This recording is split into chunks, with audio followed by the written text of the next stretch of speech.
LEGO Star Wars The Complete Saga has several secret characters that you might not have known about. These characters don't appear in the free play character select screen, and you can only use these characters on free play in specific levels. In this video, I'm going to show you exactly how to play as every single one of them. I should mention you need to have free play unlocked for every level I'm about to talk about in this video. And with that, let's get started. First things first, you're going to want to go into the menu and then go to the extra menu and then turn on extra toggle. This is what's going to allow you to play as these secret characters. The first character is the Rebel Engineer. This guy is only playable in the level Secret Plans and Escape from Echo Base. He also appears in A New Hope's ending cutscene. All you have to do to play as him is go into one of the two levels with extra toggle turned on. Then you'll be able to switch to him in free play. This is one of the less interesting secret characters. I don't know, he's just kind of boring to me. Is it just me? I shouldn't be so insensitive. Sorry if I upset any of you Rebel Engineer fanboys out there. The next secret character is Skeleton. This secret character might actually not be very secret at all. He's playable in free play in a whole bunch of levels. These levels include Jedi Battle, Ruin of the Jedi, Through the Genlin Wastes, Rescue the Princess, Escape from Echo Base, Dagobah, The Great Pick of Carkoon, The Battle of Endor, Jedi Destiny, and Mustafar. This guy's cool enough. He has unique animations that I don't think you see anywhere else. And I don't know, the way he walks around is kind of funny to me. Overall, it's a pretty cool character.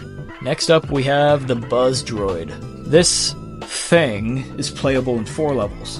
Battle over Coruscant, Chancellor in Peril, General Grievous, and Geonosis. This guy looks hella weird to me. I mean, are these eyes? What am I looking at? In all seriousness, I actually kind of like this one. Once again, it's pretty unique, so I guess it gets a couple extra points for that. It also has an attack that doesn't work, I don't think?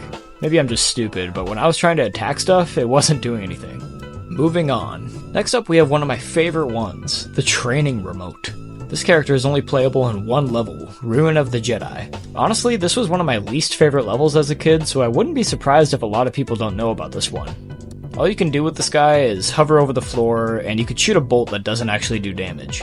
I don't know, I just really like this guy. I never thought this thing would be a playable character in a LEGO game. Next up, we have 4 characters that I'm going to group together. They're called Droid 1, Droid 2, Droid 3, and Droid 4. All these characters are playable in Through the Genlin Wastes, Mos Eisley Spaceport, and Mos Eisley. All these droids function about the same, and for some reason they can shoot. Which, honestly, I think it could be an oversight.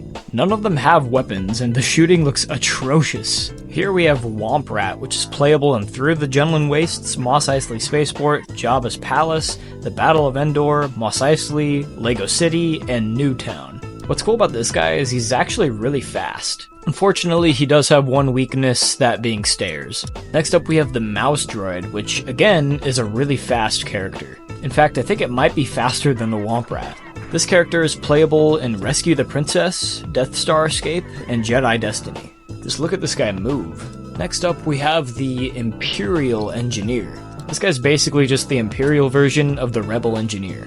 This guy's playable in the levels Rescue the Princess, Death Star Escape, The Battle of Endor, Jedi Destiny, and Endor. There's not really much to say about this guy, he's basically just a copy of the Rebel Engineer. Moving on. Next up we have what might be my favorite one, and it's Han Solo frozen in Carbonite. This character is playable in Cloud City Trap and Bespin. I just find it really funny that they included this. He obviously can't really do anything, he just kind of hops around and looks around.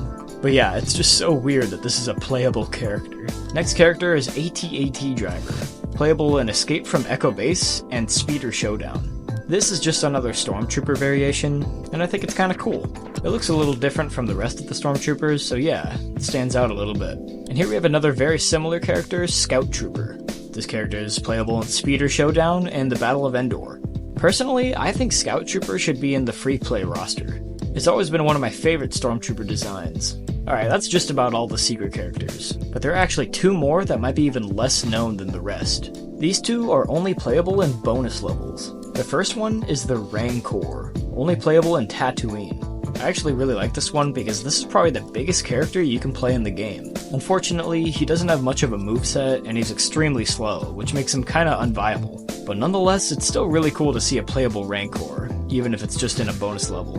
And last but not least is a very similar character, at least gameplay wise, the Wampa. This character is only playable in the bonus level Hoth. Similar to the Rancor, it has no moveset and it walks really slow. But once again, it's cool to play such a giant character, even if he looks so small compared to all these ships. And there you have it. Those are all the secret characters in LEGO Star Wars The Complete Saga. If you like this video, please consider subscribing and I'll make more content just like it. Thank you for watching.